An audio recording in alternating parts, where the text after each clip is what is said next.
Hi, my name is Aaron Estrada, and for discussion board number 4, I will be giving examples from my perspective on the 4 cognitive biases.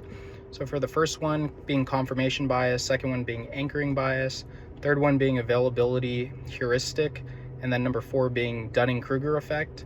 So for number 1, the definition of it is tendency to search for, interpret, and remember information in a way that confirms your pre-existing beliefs.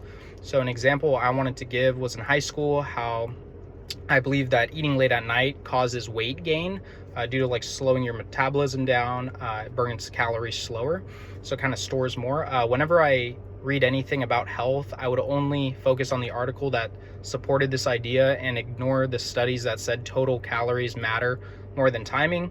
So I realized that I was only seeking out information that confirmed what I already believed, and which is classic information bias.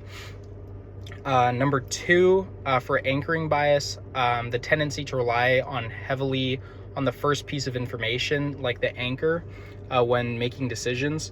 So an example for this one is like if shopping for a used car and you saw that it was listed for like $12,000, even though it had a lot of miles like every other car that I would look at, you just see that it's like, oh, cheap in comparison. So even if it wasn't a better deal, you would look at that 12,000.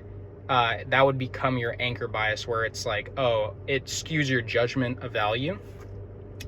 Then for number 3, availability heuristic. This is overestimating the importance or likelihood of events based off how easily they can come to mind.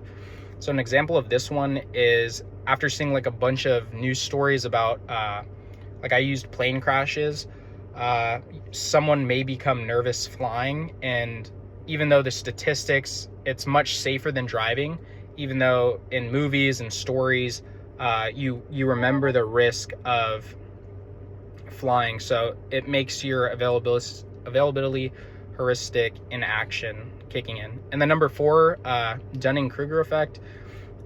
When people are low in ability at time to task, overestimate their ability.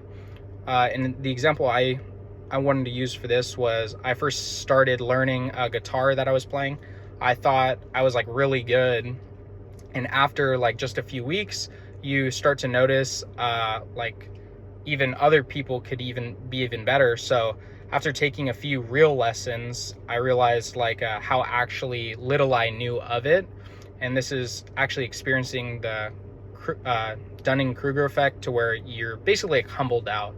So these are my 4 examples of the cognitive bias, and I feel like these were good examples supporting them. And yeah, that's my response. Thank you.